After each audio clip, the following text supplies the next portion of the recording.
When you were leaving religion, did you ever feel like your religion was leaving you? Well, my next guest talks about this, and it's quite profound what he shares as his insights, and then also along with his knowledge of philosophy and some really beautiful truths that he has come to learn. But before we dive into this interview, I want to share that I have received in a meditation one morning, I was asking some deep questions for myself, and I was shown a really beautiful activation. And especially when we step out of religion and we're trying to navigate these places within us of where do I go now? What's my intuition?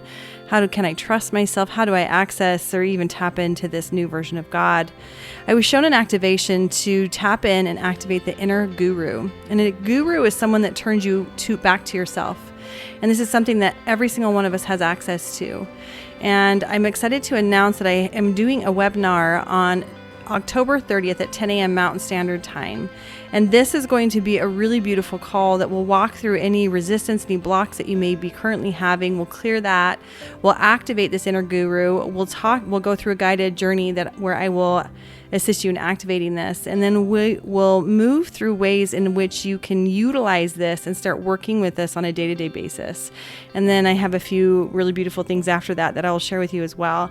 But this will be a really powerful call to really assist you in tapping into that space inside of you that knows all the answer, that has that strong intuition, that is more strongly guided to what your soul is desiring and wanting in this life. Head over to my website, amandajoyloveland.com/activation to get registered today. Now, without further ado, let's dive into this really beautiful conversation I got to have with Aaron Trembath. Well, I am so excited to be sitting down today with Aaron Trembath. Good thing I know how to pronounce that now. I would have totally butchered it. That's all right. Yeah, most people do. I do sometimes. Yeah. You do? Yeah, I've noticed. So since I lived in Australia, I heard a lot of Trembath. People like, oh, Trembath or Trembaugh or whatever. And I'm like, is that how it's supposed to be said? Because my name is like British. And so, I don't know. It's been, every once in a while, I'll fumble it. Yeah, my own name. That's funny. Well, you're like, today I might feel like I'm a Trembath or Trembath. Right. You know, why not? Sometimes I'm just overly aware of the people I'm talking to, and I just got to not do that sometimes. Well, I am so happy that you said yes to this. You and I got to spend some time at a recent retreat down in Zion's. And the more I got to know you, it's like, oh, you were fun. I would love to have you on my podcast. Yeah, it was a real treat. What a beautiful retreat it was. Yeah, it was very, very unique for sure. And as they always are.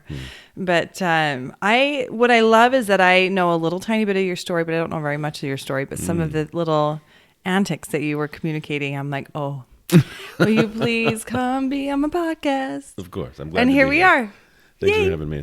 I'm really excited. I'm excited. Yeah. So tell me a little bit about your background. And were you born and raised in the Mormon church? Yes, that's right. So both of my parents were converts to the church. They joined in their teen years, I'm pretty sure, both of them. My father, my grandparents joined the church when they were young parents, I guess. Mm-hmm. So my dad, that was really one of the main reasons, as I understand it, that they joined the church. They'd gone through some really deep trauma. They lost a child in a really gruesome accident. It was a farming accident. Really? And then a car accident afterwards. And Wait, so they lost a child in a car accident or in a... The same. So it was a farming accident. The tractor tipped over on the kid. Okay. He was like 5, I think. Yeah. And he was, he's still alive, and they were taking him to the hospital, and then they had a wreck. Are you kidding? Kid you not. Wow. And in that wreck, one of the neighboring kids, down the road, 17-year-old kids, they like to kind of prank people by pulling out in front of them on the dirt roads. And my granddad was going way too fast, and because he was trying to save his son. Yeah. So the guy pulls out in front of him, and he gets T-boned. And so I think one of them was paralyzed, one of the teenagers. Holy cow. Yeah, and then one of them was killed. And then my uncle, 6-year-old at the time, was killed. Wow. And so there's this really deep family trauma that even now is not really resolved. Yeah, I can feel that. Yeah. I'm going to pause you for a second.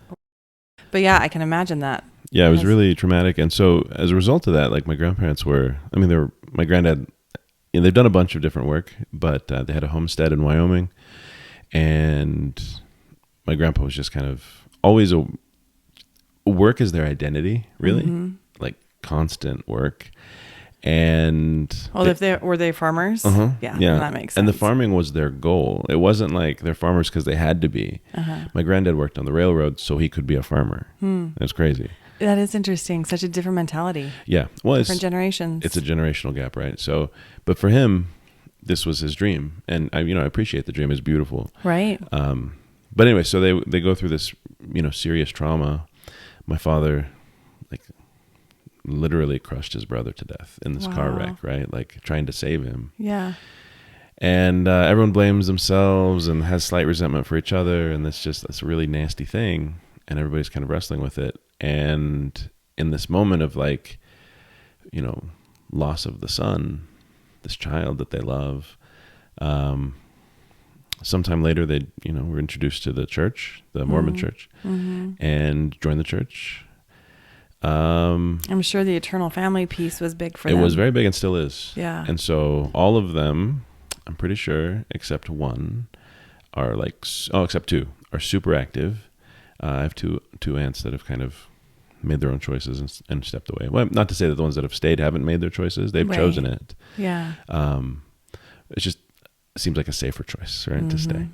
So anyway, that's kind of my backstory. I was born into the church. My dad was attending BYU Law School when I was young. I think I was born in Provo. Oh my gosh, I can't believe this is going public. I was born in we Utah. Can edit out any of this you don't want out there. I was born in Utah. Oh, I'm not a Utah person, but I was born in Utah. While my dad was attending BYU. Yeah. He was a civil engineer. That's where he met my mom.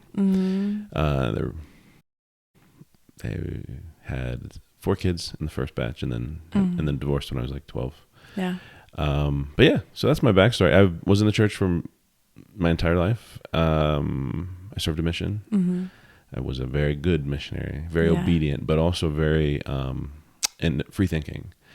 And so I think people are like, "Oh, when did you leave the church? When's your apostasy or whatever?" And I think mine was really. I don't know that I left the church as much as the church left me. And my understanding of spirituality in general was that it's radically personal. Yeah. And I think that's the doctrine of the church too. Like, even though people in the church might not acknowledge it, there's no one gets into your interior space. Nobody can see like the heart of you. Yeah. And so whatever your relationship with the divine is so radically personal that you can't put a label on it. You can't say, "Oh, this is, you're not spiritual enough," or "Your relationship with God is incomplete," because it's not yours to talk about. It's mine. And so I had this really kind of radical view of religion as it being like a function of spirituality, not the other way around. And so on my mission, I'd speak to people about what I perceived to be the truth of the gospel, which is like, be good to people, love people. And then these other things were just like all the covenants and things that you talk about are just things you do because of it. Yeah. Right? And so for me, that's what it was. That the love was the essence of it. And so I was accused by a lot of people who had left the church that I met with, right, the less actives, that I was like some kind of new age Mormon. They're like, "Oh, you're the next thing. If the church has an army of you, it's going to be great." Because I wasn't the rigid, hyper aggressive, even though I was raised that way. I really was. I was raised like, you are obedient to the letter. I was obedient, but I was obedient because I chose it, right? It was like my gift, and it was something I willingly gave. So yeah, I guess my personal apostasy really started on my mission, where I saw people in the church just being like beautiful and loving, and also really irreverent. Like my first branch president greeted me with this, like, he was a huge dude, President Stewart. He was massive. Like, I'm a big guy, right? So for those of you can't see me, I'm about 6'2", and like right now I'm like 200 pounds. And I love that you just did that. I was shocked that you were gonna say how much you weighed. I'm like, man, this is so different. Guys just being like, "Yeah, I'm this." Women are like, "I'm not telling you my weight." But if you're just watching this from home, I'm a big dude. And this guy dwarfed me, and he had like hands. It was like shaking a Christmas ham. So big. And he greets me. He's like, Elder Trembath, how the hell are you? He says, and I'm like, what is happening? He said hell. He said hell, and he didn't say it as if the geography. I don't understand, right? And so for me, I saw this giant, this spiritual giant, and physical, but mostly spiritual giant, and that was this beautiful experience. And he was so irreverent, And so I was like, okay, so that's obviously not the gospel. Cussing is not important, right? Because this is a beautiful person that cusses like a sailor, right? So I'm like, that's got to be a shift. And so I started going through the shifts. I went on my mission a little bit late. I wanted people to give up on me first, if that makes sense. I wanted it to be for me and not for them. Yeah. And so, I went out and served. And for me, it was my gift to God, right? So then when it got really hard, it was like, okay, yeah, it's hard. This sucks. But I am, I viewed it at the time as my tithing of my life, right? It's a tenth of my life to that point. And I was willingly giving it. So the obedient part wasn't difficult at all. I was able to be perfectly obedient. But the real trick came in when it started to be not about love, right? If it wasn't about loving the people you were serving, but about teaching more lessons and tracting more hours and whatever else, then I started to really struggle with it. I was like, no, that's not the point here. I get it. Those are practices, but the goal should be love. Yeah. So anyway, I started to develop Buddhist tendencies on my mission. Did you know that they were Buddhist tendencies? Yeah, I think so. So I studied a lot, period. So your whole life you've been, because Yes. you're quite educated now. Yeah, well, thank you. Yes, I am. Yeah, I'm quite, I suppose, educated, but I love it. I love learning. And so to me, that's kind of the point. So I really dug into religion in general. I wanted to know the world religions. How do you wrap your head around Shintoism, right? As somebody raised Christian, that very notion was just so radically different. But then if you're speaking to someone from Shintoism, it really helps to have a foundation of what language do they, how do you communicate For with them? those that don't know what Shintoism including me, what is it? So it's an idea of not God. Oh, so it's not agnostic No, or atheist? it is oh man, I don't want to get in trouble here. Why? Because I'm not a Shintoist, right? All I've done is read a little bit about it to get a foundation. Right. So anytime you're dealing with Eastern religions, let's go Eastern religions writ large. You start to get away from the idea of a knowable deity, right? God, right? This notion of God.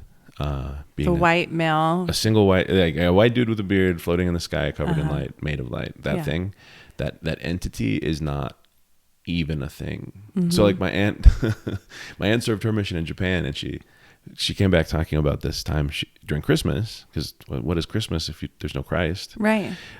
Where I think it was Sapporo, they had one of the malls had a Christmas display, and there's a crucifix put up, which is, whatever. It's a thing about Christmas. But there was a Santa Claus on the cross. Oh, they interesting. had crucified Santa. Because I didn't understand. There's no foundation of what the difference is. Huh, right? Interesting. So Eastern religion proper is more about spirituality. And it's less about one individual, this is obedience to God. So you have all these different, it's more like philosophy, really. So how do you talk to somebody about God when there isn't no God to them, right? And so that was tricky, and I needed to understand it a little bit. So Shintoism, Buddhism, a lot of the Eastern religions writ large are they wrestle with the notion of spirituality sometimes even without a sense of the individual, right? That the individual, me, is an illusion. And anytime I try to speak about it, I'm only reinforcing that illusion. Interesting. And so the whole idea behind, again, I'm kind of a baby in the world of Buddhism. I don't know much about it. I'm only saying this for you, Alan, if you're listening. My buddy Alan is a Buddhist getting his doctorate right now super cool. in comparative philosophy. He's comparing Deleuze and Nagarjuna, this ancient Buddhist philosopher. Anyway. Well, for most of the population, we don't know much about most religions. Cool. So Mormons that are listening, or Exmos, or whatever you are, however you identify. Christians in general. Buddhism itself, the notion is that like the purpose of life, if such as it is to get rid of suffering, to minimize, reduce, and then ultimately remove suffering. And there's this like wheel of like karma. We talk about karma. We don't really understand what it means, but we talk about karma. This karmic wheel, the wheel of samsara, is where we're all of our like the essence of us, links in and then gets this false idea of individuality. Like for some reason there's a me all of a sudden, right? Even though the thing that is real isn't me, but it's us, right? It's this unified sense of everyone. That's why, like, Buddhism, make me one with the universe. That's the point, is that the universe itself is the essence of what is real and true. And whenever we separate ourselves from it, the very notion of ourselves, right, necessitates the separateness, right? If I say not me and me, all of a sudden there's a line drawn. Yeah. Right. And the way that Western thought has developed, I think pretty much going all the way back to the ancient Greeks and even the pre-Socratics, you get into pre-Socratics before Socrates, you get into this notion of like, there is a thing, there is a soul, an individual, right? And that individual for some reason is important. And this is just ego, right? This is this notion of the self. But the Buddhists would say, no, that's all illusory. Everything that you're talking about, all these words that we are using right now, is just reinforcing this notion of self that's artificial. And all of your suffering comes from this notion of self and attachment to it. And it's such an interesting concept, because when you scale back and you look at each religion and the motivation behind the religions, right? If you are practicing Buddhism and you are going under that notion that I don't have the self, then every choice that I make is more for the all instead of the one. Right. And in that sense, there would be less suffering. There would be more of a conscious environment, that we're more united. Right. And there's a lot of beauty in that. And we know that there's 9 grams that leaves the body when it dies. And there is some beauty. This is a total tangent. But when I do plant medicine, one of the things that I really resist is going to the void. I don't like that feeling. And if you don't know what the void is like the nothingness where everything exists and nothing exists. Right.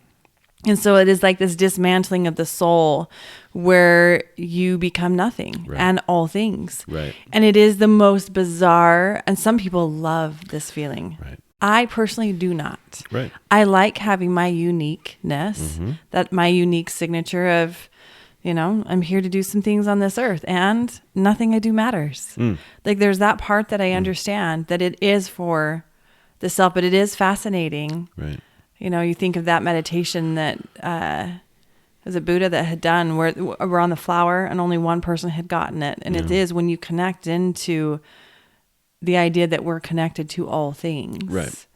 And I think you make different choices. So the Buddhist would say, cool, enjoy it, live your life. You'll be reincarnated and have another life to do it again. Yeah. And so the point of the Buddhist life is ultimately to alleviate suffering.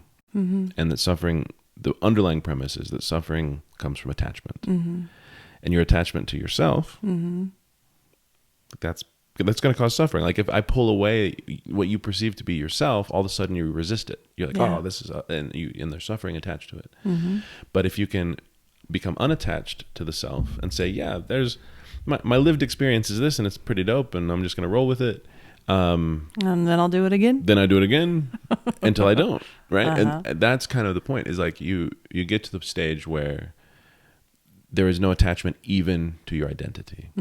That's the end goal. And look, the idea behind the idea of Buddhism, the same thing sort of in Hinduism, is that you're just going to keep going until you get it. And so your soul, multiple lives, it experiences multiple iterations where you get to focus on breaking these attachments. And sometimes you have a life full of suffering, like who knows what kind of suffering, but you live that so that you can release it. Yeah. And so that's that, but that's their the underlying premise. So, but you're exactly right. It's like a why to the religion. And so I think Christianity has at its foundation, the why is some kind of redemption, right? Mm-hmm. That there's a broken part of you, that there's a thing that for some reason is not good. The fall of Adam is intrinsic to almost all Christian faith. You are the natural man is a sinner. Is a sinner, is an enemy to God. Not just like God's not cool with it. It's an enemy. An enemy. That's gnarly. Yeah. Like, and yet Christ embodied love, unconditional love. Exactly. And God's supposed to be unconditionally loving. So Right. there's so many contradictions Right. within Christianity. Right. So Christianity's got some things to wrestle with. And so anyway, my personal journey was, I'd been studying a lot of stuff, and I studied like so-called New Age philosophies and religions and whatever. And even as a missionary, I would attend other services. I loved it, right? I'd walk in my Mormon missionary gear, and I'd go to a Jehovah's Witness Interesting. Nissan 14. I went to their Passover, which was like amazing. Where they're figuring out which of you are the 144,000. Man, I interviewed somebody that was a Jehovah's Witness. I did not know some of those things. That was really fascinating. Yeah, it was really, really fascinating. Yeah. And I'd walk in and hang out with the Hare Krishnas, and I mean, like, just whatever. Because cool. I believed in my soul, and I still do, that there is truth to be had from every perspective, everyone. I believe that. So I'm taking all these different perspectives, as many as I can get, wherever I can find them. Yeah, so I've been doing that, and I was really like considered a radical, like by a lot of people, which is fine. Like, I'll take it. And then I don't know. I came home. I fell into the same trap that so many people do, which is like, you've got to do these things. This is your purpose. And it's interesting because there's this serious drop that occurs when you are so important in your own mind, right? Because you're a missionary, and I was a zone leader, and I was like, I traveled and I taught people stuff. Like, I brought in missionaries, and I was teaching them communication skills, right? Like, I was teaching them how to listen. This was my biggest training was like a listening training. And these are young kids who don't know how to do it, right? So I know I'm changing their lives. I'm helping them. Right. So I felt great. It was wonderful to coach people even back then. Yeah. And then all of a sudden it's done. And Now you've what? got nothing. Yeah. And you're left to yourself. So my family had moved too. So like they moved and they sent a letter to tell me they'd moved. And if you ever send a letter to Australia, it takes like 6 weeks to get there. Oh, geez. So I get home. I flew home to an empty house. Wow. They were gone. Oh, what? Yeah. My dad was in town on business, staying in a hotel. Oh, jeez. And so he picks me up at the airport. And I'm like, oh, funny joke. Everybody's going to jump out and say surprise. And there was no surprise. The surprise was they were gone. Oh, man. Which is fine. Like, that's just kind of, I'm okay with it. But at the time, I was like, And it just really reinforced this, you're alone now. Yeah. So anyway, I was radically alone and just empty, right? Because you go from having purpose and drive and you're helping people and you really feel like you're doing good. And then you're not. You're home. You're just sitting on your hands doing nothing. It's crazy. Yeah. So all of a sudden, like, you're in this emptiness, and the pressure is you got to do stuff. You got to go out. You got to get married. You got to, start a family. You got to, and all the pressure was there. And I just kind of like, what else am I going to do? So, went back to school, got married really young, really quick too, like way too quick. And yeah, my personal journey was one of like trying to sort myself out from there. Yeah. There was a lot of, growing up, there was a lot of like, I'll call it religious abuse, because my stepmother was really like hyper Mormon, but didn't understand any of it. Had no foundation or knowledge of it, and didn't want to. To her, her ignorance was powerful. Yeah. Right. And so she leaned into it. And so she has no functional knowledge of it, but she would use it as a cudgel to like control myself and my brothers and my sister and everybody except her kids. And so it was really like, it's not that abuse in the name of religion, but it was that religion was her tool of abuse, right? Like it was her method of control.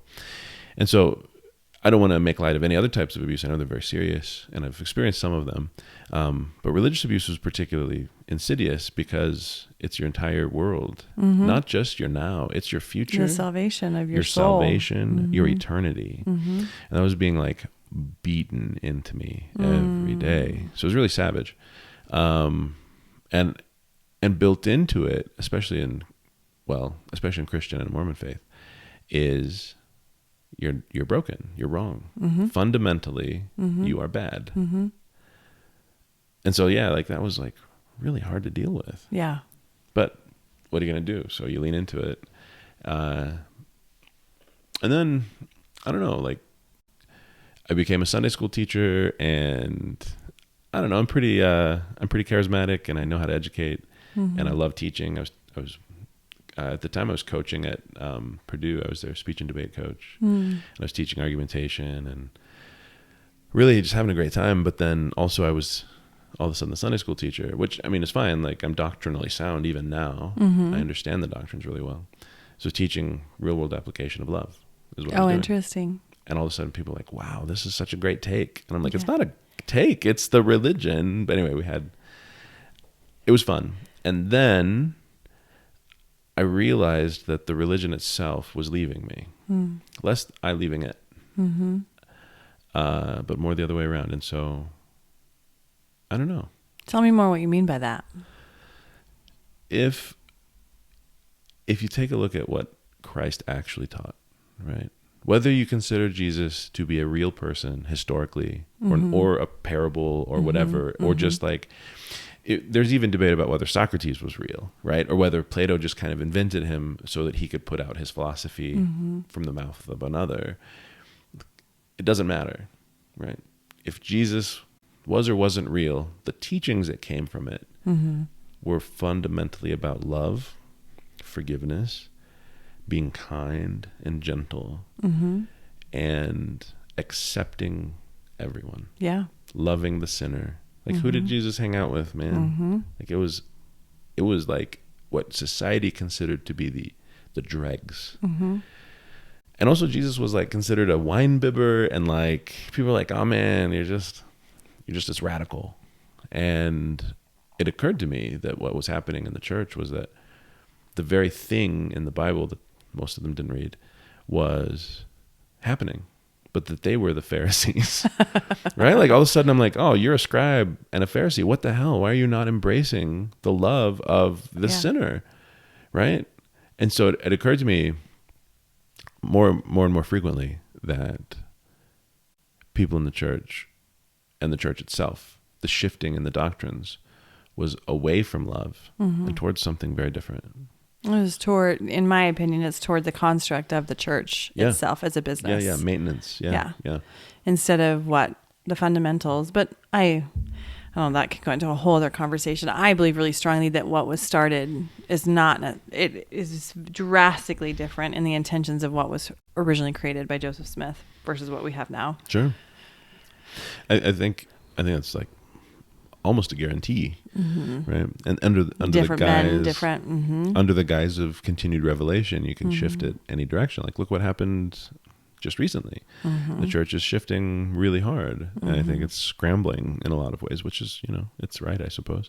Well, they have more members leaving than ever. Right. I mean, religion in general is not just the Mormon religion. Yeah, there's a hemorrhage. So for me, I realized that there was this radical shift, and that it wasn't matching my understanding of the divine. And my understanding of the divine was also changing. So I studied philosophy and persuasion, which seems contradictory perhaps.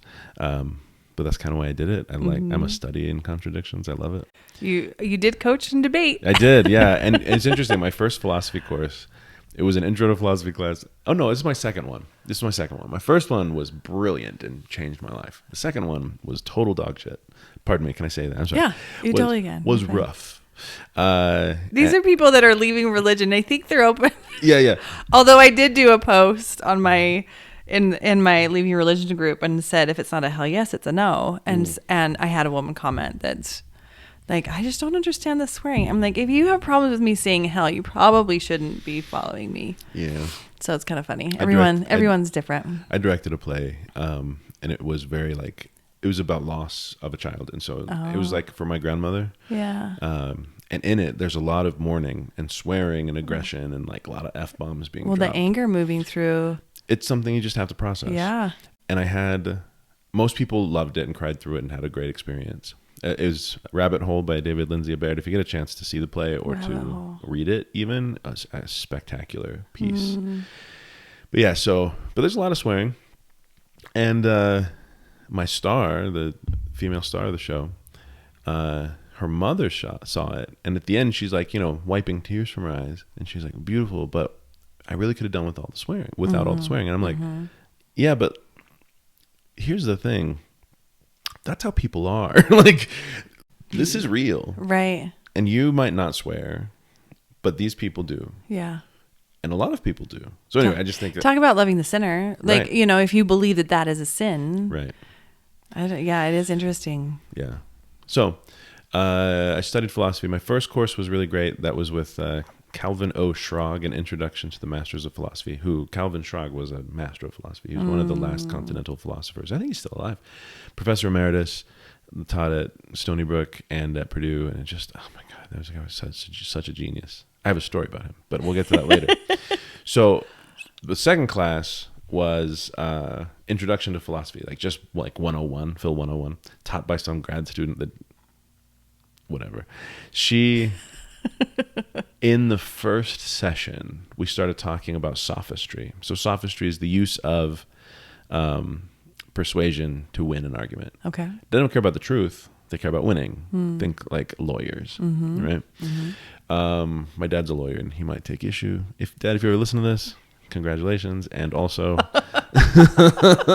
Don't worry about it. Yeah, and also we'll talk. But yeah, so the idea really is... Sophists don't care about truth. They care about winning. And that's a real dig. If you're a philosopher and you call someone a sophist, it's like slapping them in the face, right? Oh.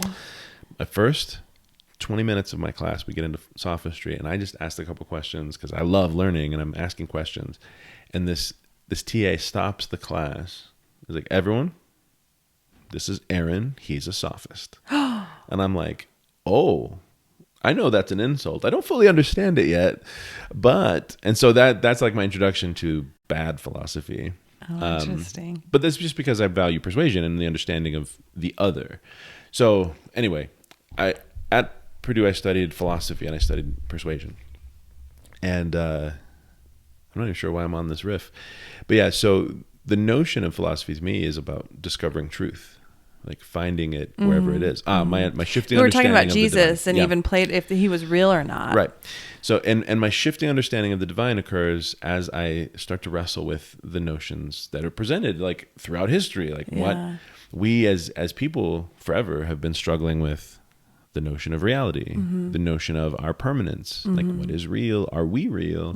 How do we know? What's the foundation by which we judge? How can we develop an ethic? There's all these different questions that we've been wrestling with, and they're important questions. All of a sudden, I start wrestling with them in a non-religious way, right? How could you not if you're embedded in that and having you of course you would. But up to that point, I had gotten away with just kind of saying, I will look at it through the paradigm of my faith. And that's what most people do. They have a faith that is unassailable.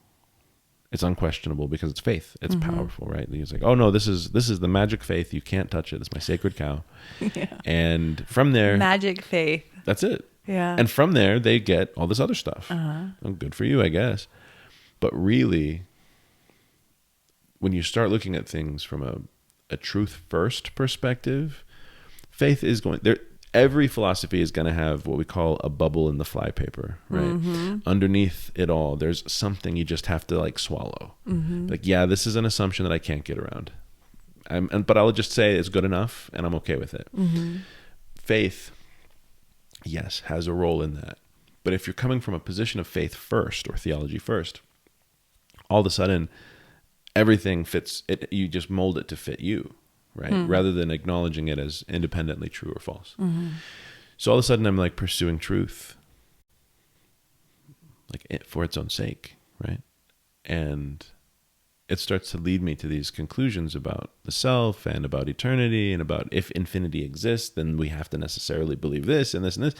So I get all these conclusions starting to pour in.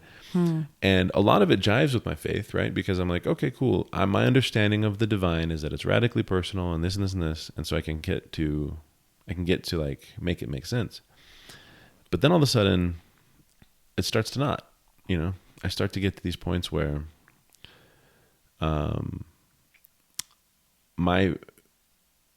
so it's not even that my faith starts to shift from the church, but my faith starts to shift in general, right?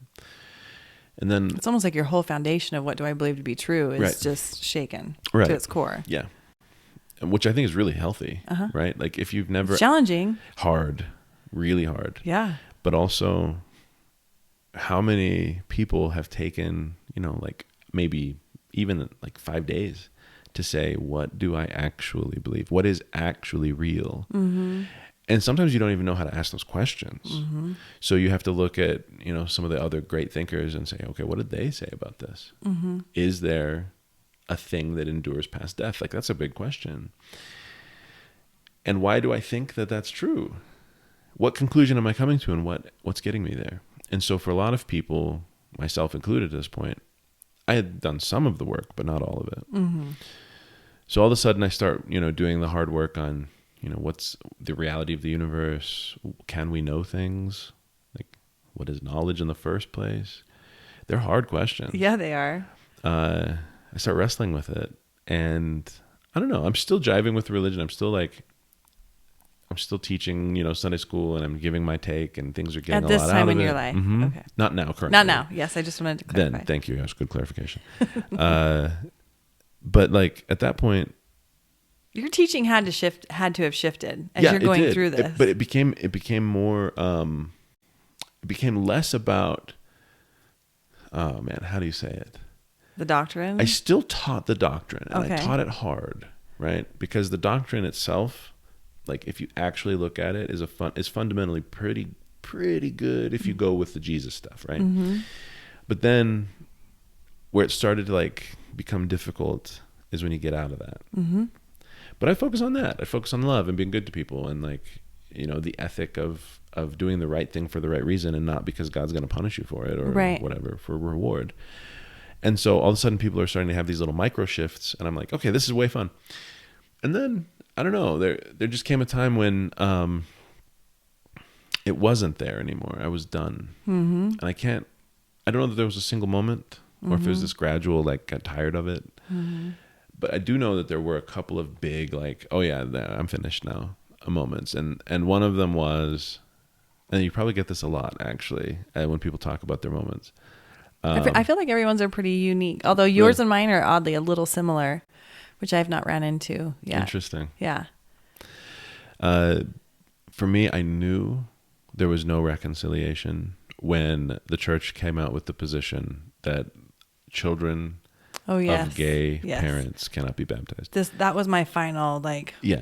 Yeah. And up to that, there were these shifts, but I was still like okay with stuff. I was like, yeah, okay, like whatever. My version of Mormonism. I'm a Mormon Buddhist. I tell people. Yeah. That's interesting. Because it's a Buddhist philosophy. I'm not a good Buddhist. I don't even consider myself a proper Buddhist. But like the idea was that it was informed by Buddhism. So anyway, when that came out, I was like, what is going on? This doesn't make any sense logically. Right. My brain was messed up with it. Like, no way, this doesn't work. My heart was out of whack with it. It's like that a child? You're going to tell a child why? Right. And so my heart and my brain and my very soul just rejected this notion. And I should clarify, that's when I was already out, but that is when it was, because I feel like you go through this position, you choose to step out of the religion, and then it's that whole wrestling of, do I keep my records or do I have my records removed? Yeah. And that was when that happened, it was like, we're done. It just didn't make sense to me. At the very least, be consistent. Right. Right? Like if you're an organization, you need to be consistent. You can't say, this is the case for somebody and this isn't the case for somebody else. No special exceptions. Be consistent. Yeah. And there's this children of gay people can't be baptized. But they didn't say the same thing about even a murderer. Yeah. Right? Like if your parents are serial killers, you can still join the church. How messed up is that? That's absolutely messed up. So they're saying then that homosexuality is worse than it's murder. uniquely something. It's uniquely bad to them or whatever. Like, and it's not even homosexuality, because like it's not, the child is an 8-year-old child. Right. It's the parents. Like it just blew my mind. It made zero sense. And that's when I was like, yeah, okay, well, I'm not even going to try anymore. I can't even pretend to pretend. Yeah. And so for me, I'd been really like strictly obedient. And even up until very recently, I found myself like just kind of like, well, look, even if I don't buy the church, I've made this promise. Like I promised God or the divine or the universe or whatever that I wouldn't do whatever this is. And so the promise itself was sacred to me. And it still kind of is. Like if I make a promise, I'll keep it. But then I look at the promises that I made and I was like, but did I really understand them? Was it a promise that I wanted to make? Was it willing, or was I culturally pressured into doing it? Yeah, it was just the thing that you did. Yeah, even though you technically have a way to escape, where are you going to go? I didn't have a tribe. So I think, I think it was the pressure and the lack of other options. Well, was that around the same time as a story that you had shared when we were in Springdale, where you had stepped into? I shared a lot of stories. The one where you were sharing that, you're a big tough guy riding on your motorcycle, go to priesthood. Oh, interesting. Elders Quorum. Yeah. That one. Oh, geez. I'll share that. So, yeah, I'm a big guy, and I used to be a daily Harley rider until I got run over. So I love my motorcycle. I love that life. I love the freedom of it. So anyway, I ride in. I've got a big beard, and for those of you who can't see me, I have a big beard. And I'm bald. I've shaved my head, and I am very deliberate in my look. But anyway, I roll into church. It's been some time since I've gone to church, but I was like, yeah, I'll go. I feel like reconnecting might be good. But I roll in. I had just got back from my sister's wedding, where she had married a woman. Shock. My parents, my mother would have been if she could have. She had something come up. She went to like the ceremony before, but couldn't make it to the wedding, so she gets a pass. And my brother Jake also had attended something else with her, but couldn't make it to the actual wedding. But the rest of my family intentionally didn't go. And it's a big family, right? And so they were like, "No, this is a boycott." And it was really rough being the only one there representing half of the wedding. I bet. It was like not great. My cousin, to his credit, did show up, and he lived nearby, and so he and the family dropped in for a couple of minutes. And he's active Mormon, but he has a really good understanding, and always was non-traditional. He has a really good understanding of like the underpinnings of it. Fred, I'm talking about you. But yeah, so what happened next was really rough. So I roll in. Is this after the church had come out with their thing? Chronologically, I think it was before. Okay. I'm just curious. Yeah. Yeah. Yeah, time's tricky. I know it is. I've got to like rewind and relive. It doesn't matter. I was just curious. Good question, though. So I roll in, and people look at me. To be clear, I'm wearing the white shirt and tie. I might have a blue shirt, but anyway, I roll in, and I'm respectful, but I'm very obviously not your traditional like Mormon guy. And this happens outside of the church too. People look at me and they think they know who I am immediately, which is fine. That's cool. I use that to my advantage usually, right? Like I'll be like, "Oh yeah, you think I'm this guy? Sure. Well, let's talk monster trucks, whatever. I don't care. I'll riff with you about diesel engines. I can do that." So I make it to church. I get to Elders Quorum, which is like, I think the third meeting. Maybe it's the second meeting. I think it's the second meeting in this one.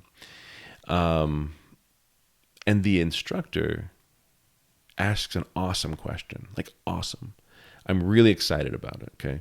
He goes, "What's the biggest problem facing the church today?" And I'm like, good gravy, this is awesome. Let's talk. And I'm like, it's, maybe hypocrisy amongst the membership. It's an absence of appreciation of love and all of these different things. I'm like going through my mind. I'm like, yes, these are great things we can talk about. Meaningful discussion. And the first person to speak while I'm thinking and formulating my thoughts is this dude in the back. And he just kind of spouts off, well, it's all them queers.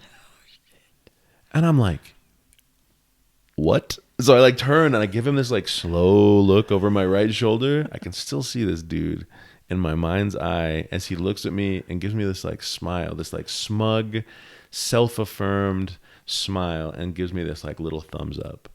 Like, yeah, bud, I'm with you. We hate gays. And I'm about to lose my mind, right? Listen, I was like, I instructed debate and argumentation. I was a competitor. I was named, I've got a full trophy case of saying good job at talking real good and making other people feel dumb sometimes. And I just looked at this dude and I was like, you have no idea the wrath I'm about to open on you. So, and it was fresh. It was raw for me. Like my sister had just been rejected by my family for who she was. I don't know, man. So I turned and looked at this dude. He gives me the thumbs up and I was like, oh man, that's it. It's over. So I kind of took over the class, and my overarching premise was the real problem facing the church is this guy. The fact that he thinks he's winning a war of love with tools of hate. And how on earth can you do that? You can't. It's impossible. And so at the end of it, there were people that were like weeping, like men that were weeping in this class because they'd never had anybody stand up against like the bullying of the church before. And not even the church proper. Like I know that's not the church's position or whatever, but like that exists in the church and people just kind of roll with it. Right. Nobody stands up to it. So I stood up to it and I dressed this guy down for the full session. Like this guy and the idea of him became my target, and it was rough, dude. Like I'm not gonna I love when you were originally telling this story, you're like, I wanted to check to see who this guy was before, like maybe it's some old guy, generational gap. Yeah. Oh, yeah. Let's be clear. Yeah, he was probably younger than me, actually. It's not a huge town, but like, he should know better, right? So I'd put him in his 30s.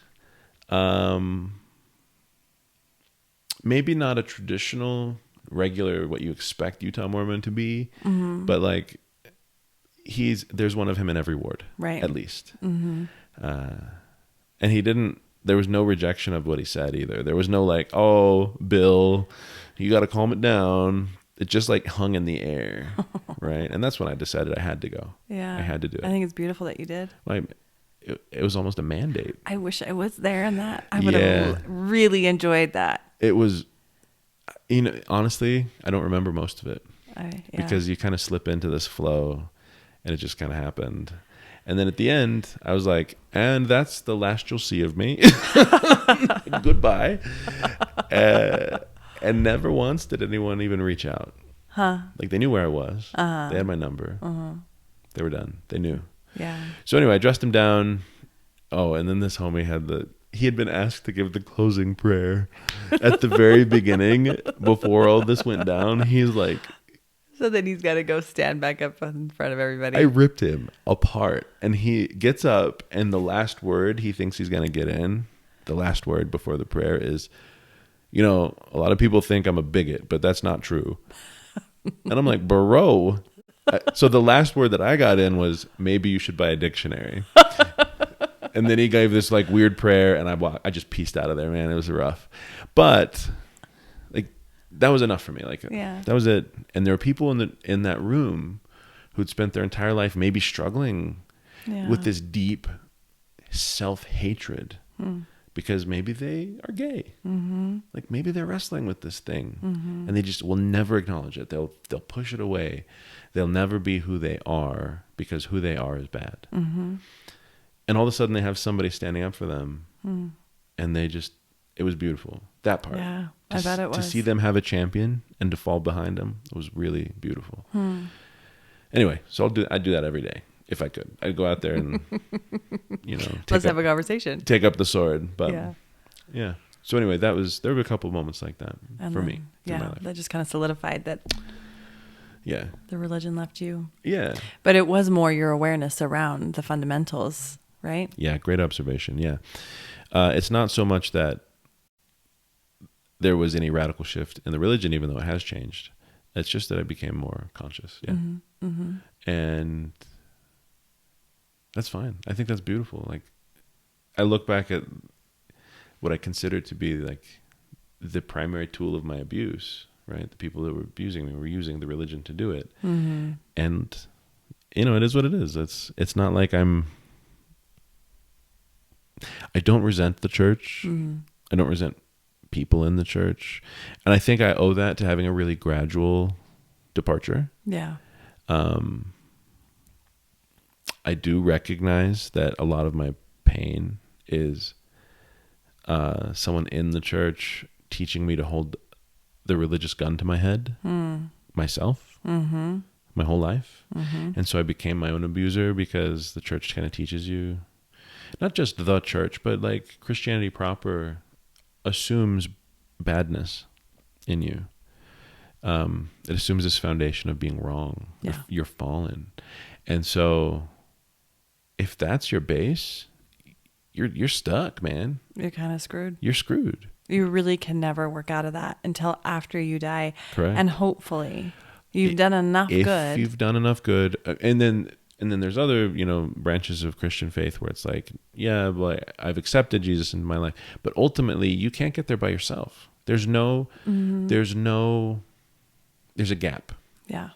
Well, and this brings up, one of the things I think that it's really important to remember, especially for those of you listening that are in the process of leaving and navigating the waters. And even I'm 10 years out, and some of the things that we're speaking to now, I did a podcast a few episodes ago about the fact that I believe that Christianity is on the triangle. We're victims. God's the God, Jesus, rescuer.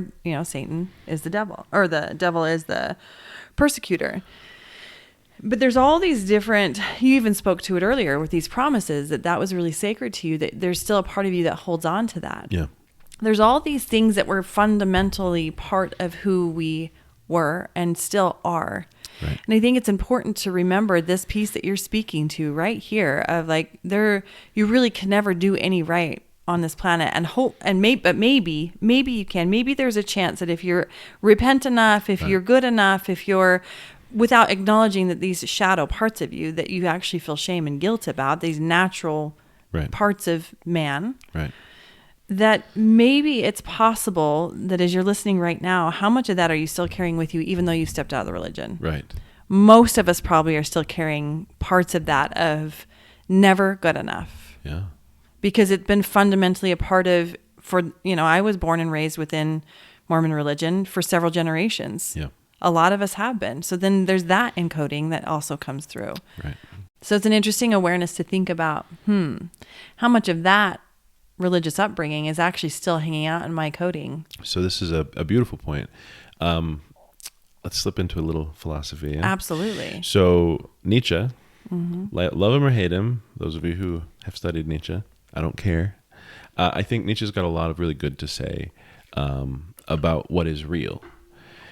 So his primary criticism, he has a pretty heavy criticism against Christianity in general. He's like, one of my favorite bits is he thinks that Jesus, the character of the person, is an Ubermensch, which is like the goal, the overman, the thing that's overcome everything and that has used their will, which is the essential part of what it is to be human, is your will, to power. And he consistently is just gaining more power. And his meekness is power. He has the capacity to do anything, but he chooses not to. And so he's like, that's great. But then Christians come in after him and they say, oh, I'm meek, but really they're just weak. And so they're putting on the clothes of meekness, which is power, just because they can't do something. Like, I have no power. Oh, that's great. How good that I am weak. And he's like, that's garbage. You should strive to improve and get more power. Power being understood as the ability to act in a situation, right? And so his issue with Christianity is like several-fold, but one of the biggest ones is like, Jesus got it right, and nobody else after him really did. If you lived like Jesus did, actually empowered, you'd get it. You'd get there. It's hard, sure, but like, if you actually were striving to develop yourself and develop power, then you'd be great. So Nietzsche gets this big line about a whole second thing about ressentiment is this principle is a resentment against something you can't stop. So for him, God is this, right? Or the power that God represents, or the universe, or whatever, or a master of some kind. So Nietzsche says there is this resentment that is impotent. You have no power to do anything about it. I can hate God, I can rage at God, but nothing's going to change. So where do I put that? I put it inside. I put it on myself. And so this anger towards this external power that is ultimately unchangeable forces me, that anger's got to go somewhere.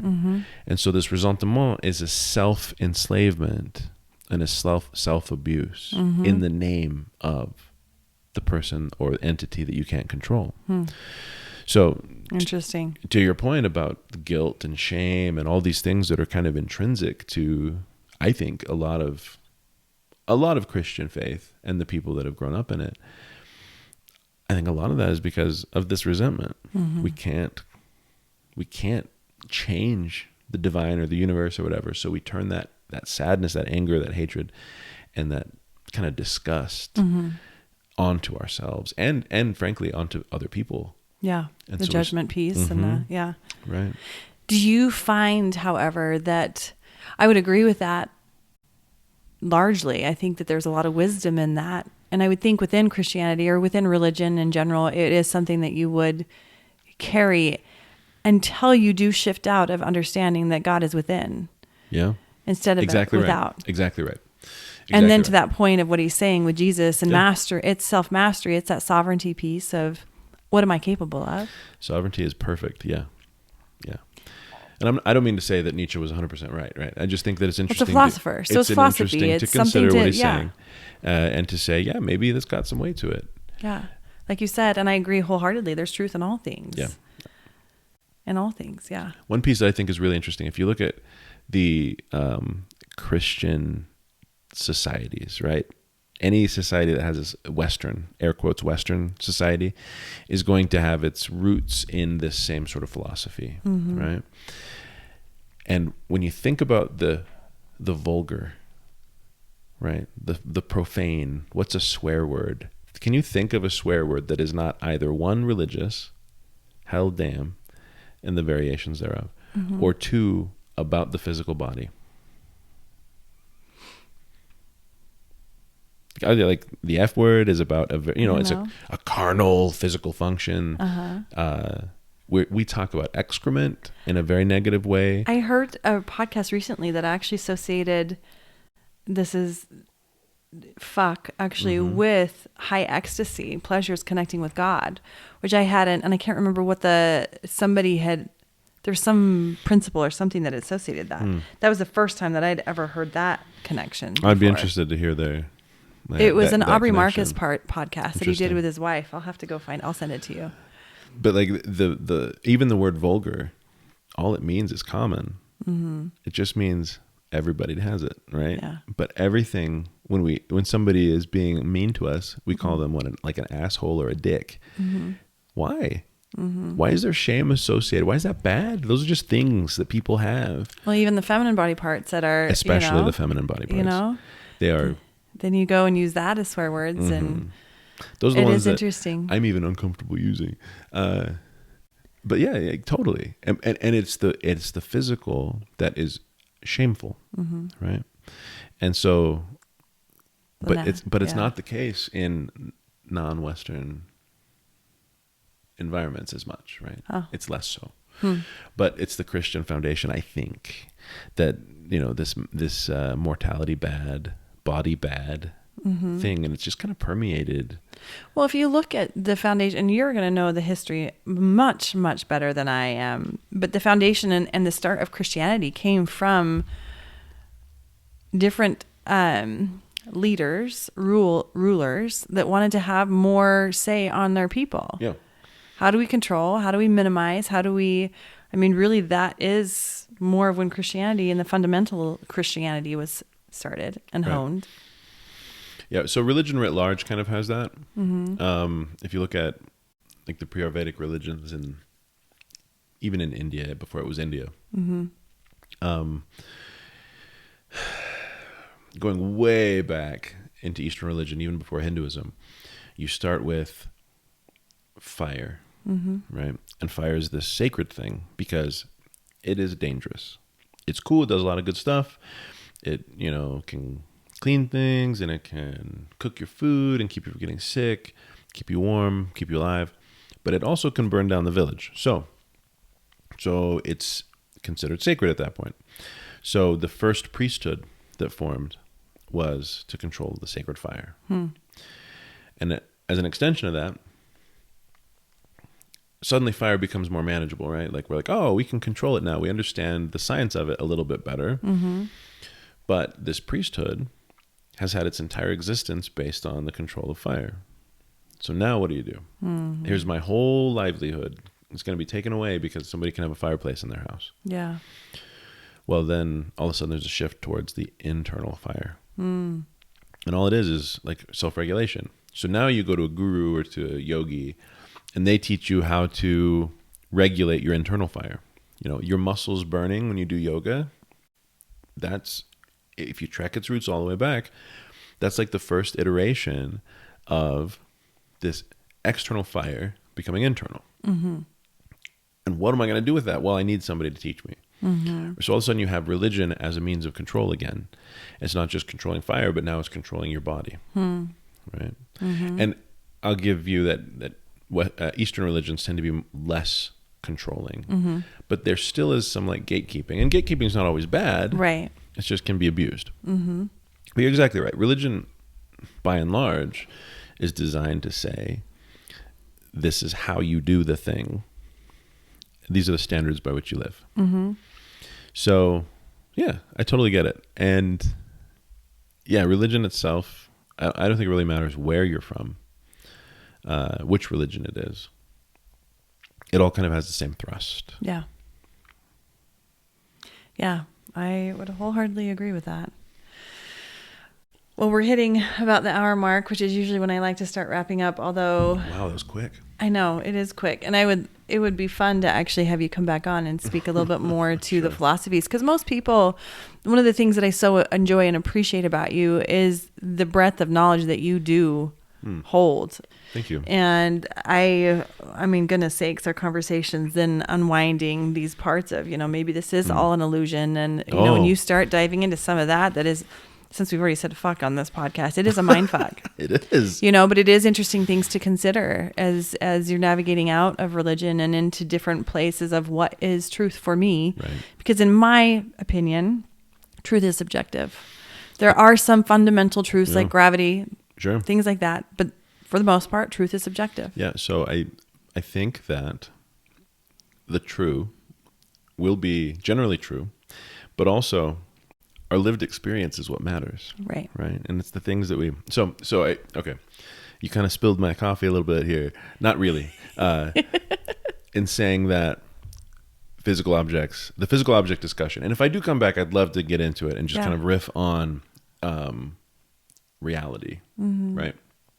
And I'll be more prepared for that. But I had a really interesting conversation recently. I did a dance retreat last weekend. I didn't dance. I don't yet dance. You were there creating some of your cocktails, which we're gonna dive into this in a second. Oh, sure. Yeah.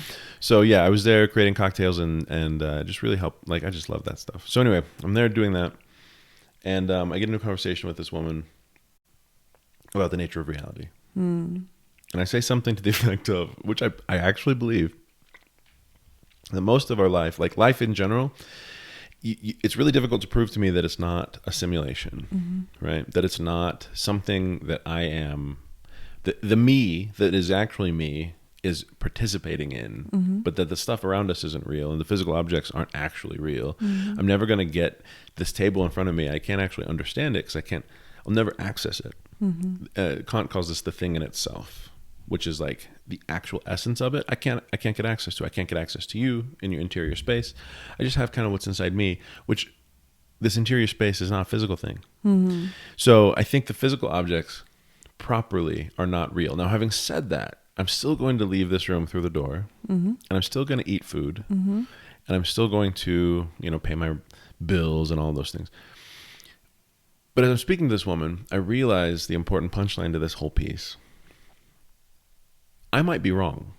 Physical objects might be real. But living as though they aren't is the right way to live. Because if you're living as though they aren't, the thing that matters is the experience of the thing, not the thing itself. It's my interaction with the thing that's valuable. And so if I'm living for the experiences of things and not for the things themselves, then all of a sudden I'm living for the right reasons. I'm not living for the car. I'm living for the drive. Does that make sense? 100%. So she helped me. It's about the being and not the doing. It's about enjoying the experience because, yes, this table is 99.99999% space. Space, yes. And we know from science that particles move based off of our intention, our thought, our desire. So then in that sense, are we creating everything in our reality? And if that's the case, then can we just enjoy what we're creating? Right. And understand we are creating it. So create something different if you don't really enjoy it. Word. So if you can just realize that the physical objects around me, real or not real, it doesn't matter. They're not the goal. The goal is to enjoy them and to experience them and to share that with other people. Then all of a sudden your life becomes much less ugly, right? Yeah. Like you're not worried about the grind and the mundane and it becomes, you start focusing on these sublime moments of shared experience with a kindred soul.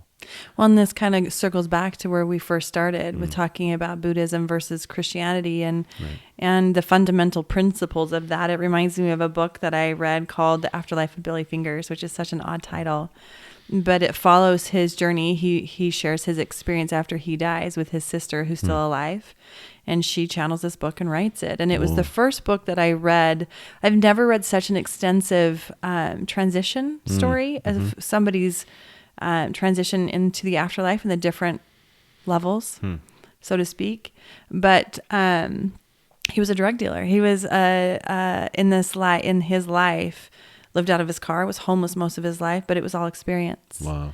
And he speaks to that and how in the grander sense of things, that was exactly perfect for what his soul wanted to choose. And it was the first book that I had read when you read his story that I wondered if we're not in a karmic cycle. Yeah. And until we wake up, until we understand that we are the creators of our reality, it is all about enjoyment and some different pieces that we're still moving into. Sure. Are we just continually incarnate over and over again until we become awake enough to realize that, we're more than this? Yeah. I think there's a lot of room for that. I really do. But yeah, I'd love to riff on philosophy at length, or even whatever topic. It's been a lot of fun. Thank you very much. Fun. Well, and one of the things I wanted to touch on, I mean, besides the fact you're freaking brilliant and you do a lot of coaching in different modalities. At least you have. I have. Maybe you are not currently. No, I'm happy to get back into it. My life has been really, I don't know, man. I chase dopamine, and so when something's really fun, this is funny. This is the third time dopamine has come up in the last few days for me. So this is really interesting for me to witness. I absolutely throw myself into something that I like, and I go all in for as long as it keeps my interest. Which means if you are passionate about something, you can master it fairly quickly. I throw myself in, and I master things pretty quickly because it consumes me, right? It's not a job; it's like my passion, right? And so, a big part of what I've done has been coaching. I love it. I love teaching. I love working with people, and then I was ready for a change. Well, and you do these amazing classes that talk about spirits, liquor. Yeah, alcohol, yeah. Oh. So one of my most recent ventures that I really love, I found myself in Utah kind of by accident. I was getting ready for... Accidentally on purpose. It was beautiful, and I'm really glad I'm here. But I was getting ready for a 5-year journey through Southeast Asia, where I was going to live like a fisherman. Like I was going to be a fisherman, actually, and just kind of travel through villages and be super poor. And I was really excited for it. Because I needed to kind of put a capstone on that part of my lived experience. And I was like ready to go. And then COVID hit, and closed Thailand, which was going to be my first stop. So I'm like, well, now what do I do? My brothers lived in Pleasant Grove, Utah, and they're like, hey, come stay with us for a while this whole COVID thing blows over. Right. And I'm like, yeah, 6 weeks, sure. Then all of a sudden I'm stuck in Pleasant Grove, and I'm like, what am I doing here? This place is wonderful, but also very boring. It's Utah County. Yeah, and so it didn't take me long to want to do something else. And so all of a sudden I found myself, I've been a bartender my whole life, like my whole adult life. I found myself opening a new bar program in Pleasant Grove, and it was really good. And I was able to do what I wanted. So I did craft cocktails and like really custom stuff, beautiful work. I love it. I love it so much. And then, man, I get this guy coming into my bar, and he is very clearly either still a member of the Mormon Church or like yesterday left, right? Like he comes in and he sits like so uncomfortable. He's so uncomfortable. And I try my best to put people at ease.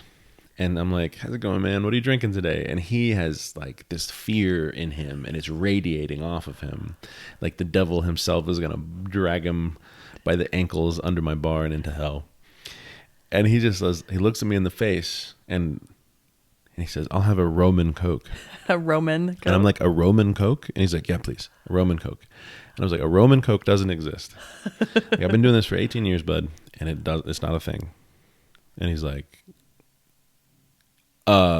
it's a Coke with rum in it. And I was like, oh, my poor sweet summer child, that is a rum and Coke. Oh man. And it occurred to me that this poor guy had probably made a fool of himself without knowing it. And if you do something like that in front of an important person at a cocktail party, you know, you don't get your promotion. It's just the way it is. Like relationships, the decisions about you are made, whether you like it or not, based on your impression. And all of a sudden, they think you're a doofus. So I'm like, oh man. So I gave him a quick crash course, and it occurred to me like there's a lot of people like him who recently left the church and who don't know at all how to live as though they're not in the church. And so I started teaching courses on, I call it my How to Drink for Recovering Mormons class. And I teach it on Sundays. It's my Church of the Non-Holy Spirits. And so I teach people about the spirits themselves, what their identities are, how they're made, give you kind of the vocabulary to engage with them. Yeah. And then I make the best version that I can make of the best cocktails for each of the spirits. So that you can go into any bar and comfortably order something and first of all, not look stupid. And second of all, be confident and get a drink that you're going to like. Yeah. Right. And so to me, that's been so fun. And I understand that's why I'm here. Yeah. I'm in this area specifically because of the volume of recovering Mormons who need kind of a metropolitan education on cocktails. Well, and one of the things that I appreciate it about, because I would have loved to go to a class like that when I was stepping out of religion, because it is like this, I don't know what I like. Oh, I don't like that. I don't like that. And then it almost becomes a little bit abused, right? It does. Instead of having this appreciation for where this spirit came from, what's the background of it? What's the actual foundation of it? What does that just taste like? Right. And you do have a different appreciation for it in general. Yeah. And so it becomes more of a, like I love food. I'm a food, Same. like a foodie. I will go and appreciate the different things that are put together, although I won't eat certain things because I know what I don't like. Yeah. It's the same thing with alcohol. Like you get to a place of appreciating it more for the experience versus I just want to get a buzz or I'm just going to go get shit faced. Yeah, exactly. And so that's a big part of my class is like helping people not drink like a college frat boy when they leave the church, because that always happens. They always fall in and they're like, well, this is what it is. This is what I'm supposed to do. And I'm like, oh man. And then you develop an unhealthy relationship with alcohol. And then everybody that was in the church was right, because that's, exactly. you know. Exactly. It's self-reinforcing. You're like, oh, well, I should never drink. It's obviously bad. But really, if you're drinking a cocktail that's carefully made and is thoughtfully made, I should say, all of a sudden you're getting like a flavor experience. Like as a craft cocktail creator, like as a mixologist, I'm trying to evoke experiences for people. I still remember I had a carpool down to this event with this guy, and he's like, well, I got a bunch of alcohol in the back. I was like, well, I'm doing a cocktail event. for part of this retreat. And he's like, oh, so you're a mixologist, huh? He spits the word out like it's poison. He's like, a mixologist. I'm like, I mean, yeah, I guess. As a matter of fact, yes. I was like, I've been doing it for a long time, bud. And he's like, okay, well, everyone calls themselves a mixologist. I just drink to get drunk. And I'm like, cool, that's fine. Do it. That's your life. But try my stuff. And so Dan's a pretty cool guy. He's had a whole lifetime. He's never been in the church. He's got a whole lifetime of drinking behind him. And he's a little offended because he's normally the drink mixer guy, right? Oh. And all of a sudden I'm coming in, this, New York So that City. was why a little edge. Yeah. So he had a little bite to it. And then I make him my basil gimlet, right? Oh. This is my Mona Lisa. This is a cocktail that is so simple and so elegant. I've worked on it for a long time before I finally got it just where I want it. And, it's springtime in a glass. And I gave him this drink, right? And he gets tears in his eyes. He starts to weep. And he's probably in his 60s. Grizzly old man, talk about fighting people all day long. Interesting. And he's weeping because this cocktail took him to his childhood. Oh. It's like that Ratatouille moment, right? But he's like, he just sits there sipping it. He doesn't shoot it like his shots normally goes down. And he sits there and he comes over to me afterwards. He's wiping the tears out of his eyes. He goes, Aaron, this took me to the apple orchard next to my house when I grew up, where I used to steal apples as a kid. And that experience it's right here. And that to me is why I do it, right? Mm-hmm. It's I'm able to bypass most of the channels of communication to get my idea right into your soul. So that's what I'm doing, and I love it. And teaching people how to mix drinks is important, but also teaching them how to appreciate it and how to walk into a bar and not feel intimidated, right? If you can sit down at the bar and confidently order a drink that you like and that you can reliably get, your relationship with alcohol will shift. You're not drinking to get drunk, you're drinking for the experience. And then it's healthy, and then it's positive. It's more about enjoying the moment, like we were just talking about, and the experience. Exactly. So most of my clients, they'll drink 3 cocktails spaced out over the course of a night at my restaurant. But they won't get drunk because their whole goal is to be able to experience the thing that we've made together. And I love doing things like that where they'll come in and say, I'd like you to make me a drink. And I say, okay, what experience are you going for? Yeah. Do you have a time in your life or a location or an emotion that we want to evoke here? I love that stuff. So somebody will come in. You're really good at it. Thank you. So actually, I really like the retreat that we went to. I had a cocktail portion of it. I love that stuff. And the 4 ladies, the 4 divas that created the event and held the space, I was given this, for the listeners, a Herculean task. It was really hard, actually, to make a drink that represents 4 separate people as one. Right? The 4 women that held such radically different energy and hosted this space. And Sarah's like, hey, make a drink that represents all of us. Almost like a throwaway, you can do it. And I'm like, oh, shit. No, I don't know that I can. Yes, you did. And thank you. Yeah. So I was like, what can I do? I have to have 4 very distinct flavors that all do different things, but work together well. How do I do it? And so that challenge is just beautiful. I love that stuff. Yeah. And was it okay? It turned out okay? Oh my gosh. I'm like, can you come back over to my house and make that drink? Because that was probably the most. So just to clarify, it was me, Sarah, Cammie, and Shelby at this last retreat. And the 4 of us are very different in a lot of ways. And so coming together was for sure an interesting task. And you knocked it out of the park. And it is one of those things that even with the other drinks that you had mixed, that was like the sipping experience. This one was one that's like, oh, I just want to take my time with it because the flavors would continue to evolve. They do. And it was spectacular. I still want to know who was who because Aaron went through and was like, okay, I'm adding this because this is earthy. Then I'm adding this because it has however many herbs in it and all these different, and then flowers and lime. And I really tried. So my goal was I needed to have 4 very powerful presences. And so if you're dealing with a spirit that has a powerful presence, the first one that's going to come to mind is with gin. Gin is a dominant spirit. And if you ever drink gin, it's like essence of pine sol. It just tastes like a pine tree, right? By itself. But if you're just shooting gin, you probably are an alcoholic. Let's talk. Let's talk. Yeah, look me up and we'll work on it. But so gin as a star is brilliant because it'll take herbal flavors and other things and bring it out to the front. Mm-hmm. So anyway, yeah, I did gin. We did elderflower. I did green chartreuse, lime. I love lime. We sweetened it a little bit. It was just like... It was amazing. Thank you. It was I was really pleased with it. I think it turned out. Yeah. But part of the point is flavors and understanding your craft, my craft, is flavors have different half-lives. So my goal is to give you a flavor experience that is balanced but still changes and evolves.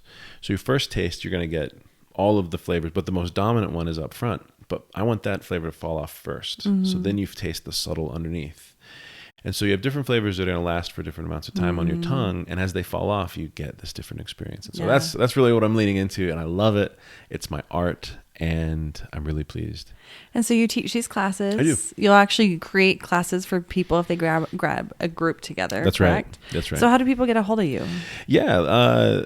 My best way. So I'm good at a lot of things and I'm really bad at several things. I'm like, and you are not on social media. I am not on social media because my mental health is so much better when I'm not on social media, but my businesses suffer and I get it. There's a trade-off. So you can email me directly. It's Aaron, Aaron .Michael, Michael .Trembath, Trembath @gmail.com and be like, hey, I heard about your class. I'd be interested in taking one. Sweet. And then I put you on a short list. I'm working on a website with my brother. Yeah. By the time this podcast airs, it might even be up. Sweet. And I'll get you that information. But did I say podcast? Website. So I'm working on a website. I'll let you know. But yeah, like that's basically it. If you get 10 people at least, I'll start a class for you. Sweet. I kind of cap them at about 25 or 30. They start to get a bit unwieldy at that point. But 10 to 20 is a really good number. Well, I'll make sure to put your email down below. And when this if you have your website up by the time this airs, then I'll put that down below. That sounds great. Thank you. But oh my goodness, Aaron, it's a pleasure. It really was. Thank you. Yeah. Thanks for having me. Seriously, I want to have you back on again because I would love to dive into some of the philosophy. Yeah. Because even the fundamentals of religion and their backgrounds, most of us do not know. Yeah. I know I don't. I know some. I know a little. Probably more than a lot of people. But but still, even that is very, very minimal. I would be happy to come back, and I would love to. If I was prepared to speak specifically on philosophy, I'd be happy to do it. That'd be super fun. Real pleasure. Awesome. Well, thank you. Thanks, man. All right, one last question. I always ask all my guests this. For everything that you've gone through, navigating the waters after religion and kind of going through that transition period, for those that are listening that are in that place of just struggle, everything's kind of falling away. Yeah. What is the one thing right now in this moment that you would impart as like, this is my advice to you? Yeah, I would advise you to remember that religion is not spirituality. That they're different. You can be spiritual and not religious. In fact, that's the best way to be. Yeah. And that when everything starts to fall away, all your foundations or whatever, there is something holding you up. And that something is what you should lean into. Yeah. So take a look at it, figure out what it is, and cling to it. And it's not going to be the structure of the faith, but it will be something that's deeper than that. Something that the faith is trying to sell you. And that's something you already have, which is your intrinsic relationship to the divine. Yeah. It's radically personal. It's just yours. And even though religion's been selling it back to you for your entire life, you had it in the first place. Yeah. Beautiful. Thank you, Aaron. I appreciate that. Wasn't that an awesome interview? Thank you for joining us today. If you are feeling the call to be a guest, head over to my website, amandajoyloveland.com, and go to the podcast tab. You'll see halfway down the page a place where you can submit an application to come onto my podcast. I would love to have you as a guest. And don't forget, if you are wanting to be a part of that amazing webinar that I'll be hosting on October 30th at 10 a.m. Mountain Standard Time, head to my website, amandajoyloveland.com/activation and get registered today. And as always, know that you are not alone. And while you are feeling alone as you're navigating through this, there are a lot of people who can understand and empathize with what you're going through. So with that, sending you so much love.